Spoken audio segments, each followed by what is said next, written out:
Les 120 membres de la Conférence des évêques de France étaient réunis ce lundi à Lourdes pour leur assemblée plénière d'automne. Lors d'une conférence de presse non prévue, le président, Monseigneur Éric de Moulin-Beaufort, a annoncé que 11 évêques ou anciens évêques ont été mis en cause devant la justice civile ou la justice de l'Église pour des signalements de violences sexuelles. Parmi eux, le cardinal Jean-Pierre Ricard, ancien évêque de Bordeaux, qui a reconnu lors d'aveux envoyés ce jeudi une conduite répréhensible sur une mineure de 14 ans il y a 35 ans,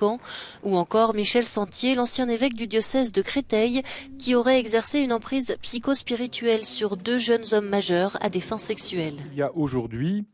6 cas d'évêques qui ont été mis en cause devant la justice de notre pays ou devant la justice canonique et qui sont connus de vous, à qui s'ajoutent désormais Monseigneur Sentier et Monseigneur Ricard. 2 autres, qui ne sont plus en fonction, font aujourd'hui l'objet d'enquêtes de la part de la justice de notre pays, après des signalements faits par un évêque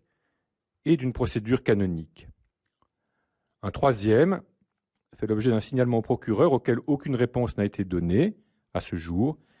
et a reçu du Saint-Siège des mesures de restriction de son ministère.